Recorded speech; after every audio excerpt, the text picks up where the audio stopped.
और इस बीच जिस ठसक के साथ व्लादिमीर पुतिन दुनिया के सामने आ रहे हैं, उसने नेटो देशों को और भी चढ़ा दिया। यूनाइटेड नेशंस के जनरल सेक्रेटरी एंटोनियो गुटेरेस 3 दिन के मॉस्को दौरे पर हैं।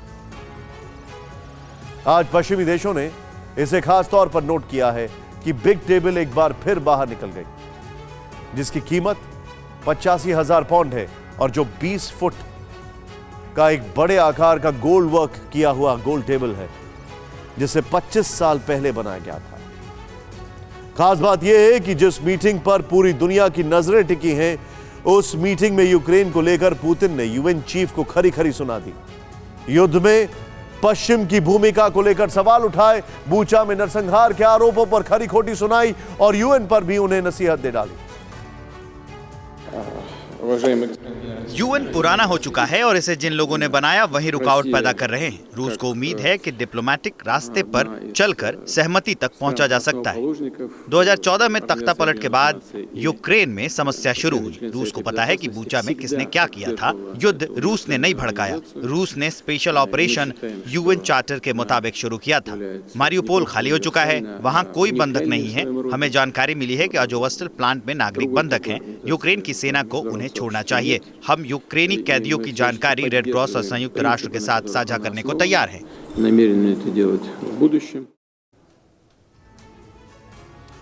पुतिन ने आज अपनी बॉडी लैंग्वेज से साफ कर दिया कि वो पूरी दुनिया से भिड़ने के लिए तैयार हैं, लेकिन सवाल उठता है कि पुतिन ऐसा यूक्रेन को हासिल करने के लिए कर रहे हैं या फिर ब्लैक सी को बचाने के लिए। ब्लैक सी से यूक्रेन, जॉर्जिया, टर्की, बुल्गारिया और रोमानिया के अलावा रशिया यानी 6 देशों की सीमाएं लगती हैं, जिनमें से 4 नेटो मेंबर बन चुके हैं और 5वां देश यूक्रेन से नेटो की मेंबरशिप को ही लेकर युद्ध छिड़ा हुआ है।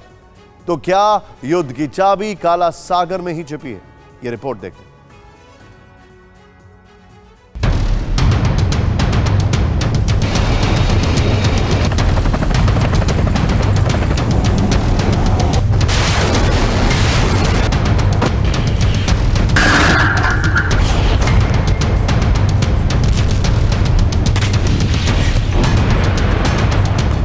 पश्चिमी देश देखते रह गए और 24 फरवरी को रूस की सेना ने यूक्रेन पर हमला बोल दिया। राजधानी कीव समेत सभी प्रमुख शहरों पर ताबड़तोड़ बमबारी शुरू कर दी। ताबड़तोड़ मिसाइलें दागी और दोनों देशों के फाइटर प्लेन्स के बीच डॉग फाइट शुरू हो गए।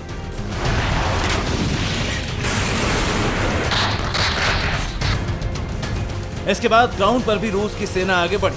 तोप के गोले गरजने लगे और पूरे यूक्रेन में भीषण गोलाबारी शुरू हो गई।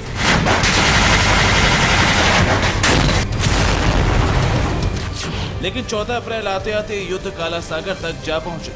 माना जा रहा है कि रूसी युद्धपोत पर यूक्रेन की मिसाइल गिरी और गोला बारूद से लैस युद्धपोत में भीषण धमाके होने लगे।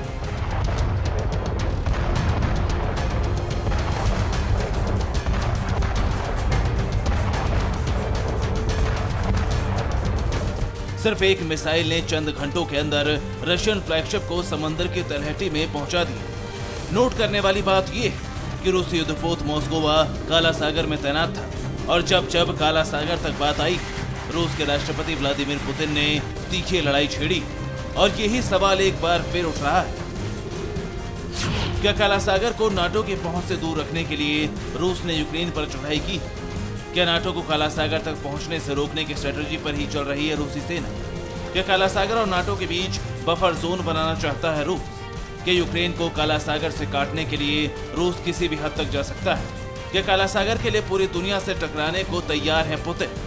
और क्या वो काला सागर का कब्जा ही जिस पर पुतिन किसी भी कीमत पर समझौता नहीं चाहेंगे?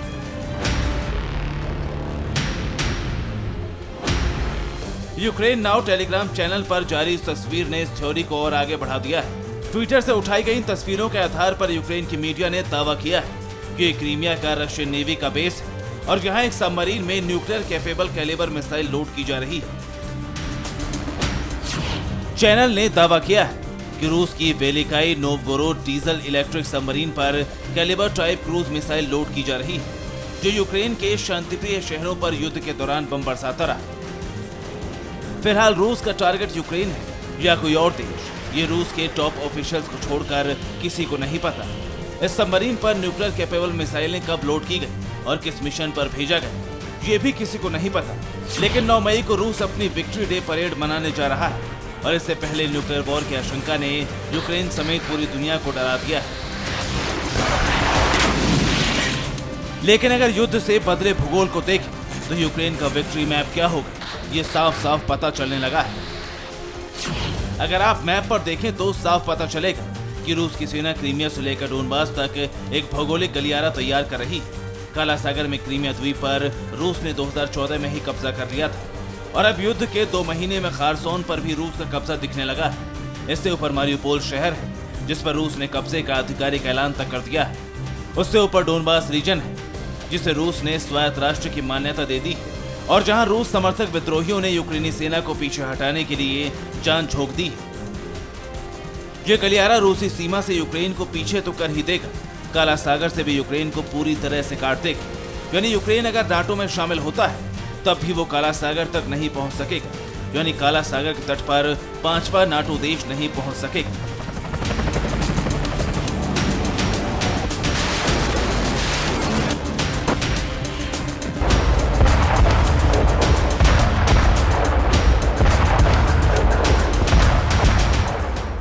परवाह देश की, सोमवार से शुक्रवार रात 10 बजे TV9 भारतवर्ष पर।